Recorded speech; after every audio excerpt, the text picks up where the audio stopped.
19h12. Retour chez moi après le lycée. 7 km de marche. Les lumières de la ville m'accompagnent au fil de mes pas. Le prof de SVT nous relâche avec 10 minutes de retard, comme d'habitude. Plus de bus pour rentrer chez moi. Encore mieux, je suis le seul dans cette situation. Les autres élèves ont soit un bus, soit un train, soit un parent pour les ramener chez eux.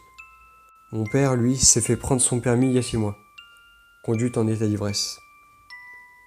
Il boit souvent depuis que ma mère est partie. Sans être violent, encore heureux. Il se contente de se bourrer la gueule et de s'écrouler sur son lit, s'endormant immédiatement. Quelle journée nulle. Marc m'avait prévenu qu'il viendrait pas. C'est mon voisin du dessous et mon meilleur pote. Il sèche souvent quand il y a contrôle, comme aujourd'hui. Je repense au déroulement de ces journées, dans le bus bondé dès 7h20. Sport à 8h. Course d'endurance. Super. 10h, les maths. Contrôle sur les fonctions. Raté. 8/20 grand max. 11h, anglais.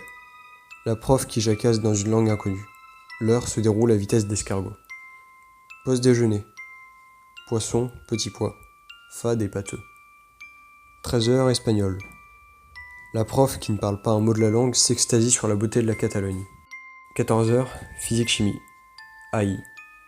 Des formules incompréhensibles et un prof à peine audible au milieu des cris et des bavardages incessants de la classe. 15h30, vide classe. Notre prof principal, celui de maths, nous distribue des documents qui finissent froissés au fond du sac. 16h30, SVT. Le prof parle de cellules. Ça fait 3 mois qu'on est dessus. Il nous garde 10 minutes de plus. De trop même. La raison ? Trop de bavardage. En fait, personne ne parlait. Tout le monde était occupé à somnoler. 18h45, je sors du lycée après ces 2h10 de SVT. L'esprit encore embrumé par le sommeil léger qui m'a pris en cours. Perdu dans mes pensées, je n'ai pas remarqué que je me tiens devant la porte de l'appartement. Sans m'en rendre compte, j'ai dû taper le code pour ouvrir la porte et gravir les marches jusqu'au dernier étage, celui où j'habite. Alors que je sors mes clés, je réalise que la porte est entrebâillée. Mon père a dû oublier de la fermer, ce qui est compréhensible s'il est ivre. J'entre dans l'appart. J'ai pas faim. C'est de plus en plus fréquent à ce moment, et j'ai pas d'explication. Avant d'aller dans ma chambre, je jette un coup d'œil dans celle de mon père. La silhouette étalée sur le lit me confirme qu'il est rentré alcoolisé. Je décide de l'imiter et de dormir. Tant pis pour les devoirs. En entrant dans la chambre obscure, je manque de m'étaler par terre en trébuchant sur une forme que j'identifie ensuite comme étant mon chien. Je murmure un putain avant de m'écrouler sur le matelas. Je ferme les yeux. Malgré la fatigue, quelque chose m'empêche de dormir.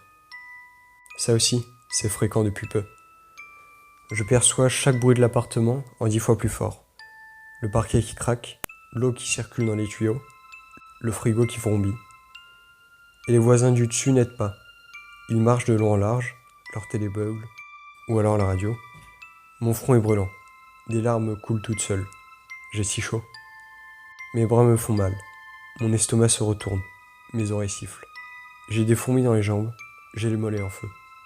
Je suffoque. À cet instant, une pensée glaciale me traverse l'esprit. Si je suis au dernier étage, qui est au-dessus ? Je me relève, les yeux écarquillés, et cours en hoquetant à travers cet appartement qui n'est pas celui où j'habite. Sans même prendre mes chaussures, je sors et m'engouffre dans les escaliers, montant les marches jusqu'à mon étage, juste au-dessus. Mes doigts tremblants peinent à introduire la clé dans la serrure. J'ouvre la porte à la volée et me précipite dans la salle de bain, où je me rince le visage. Je suis choqué. Ce n'est probablement rien, mais je ne m'en remets pas. Quelque chose est étrange, au-delà de l'intrusion dans un appartement qui n'est pas le mien. Je n'arrive pas à mettre le doigt dessus. Finalement, épuisé, je vais m'allonger sur le canapé. Mes jambes ne me porteront pas plus loin. Je m'endors d'un sommeil agité. Je suis réveillé par la sonnette. Je regarde l'heure sur mon téléphone. 10h34, et j'ai raté le lycée. Je me lève et me traîne dans l'entrée. J'ouvre la porte. Un policier se tient sur le seuil. « Bonjour », me dit-il.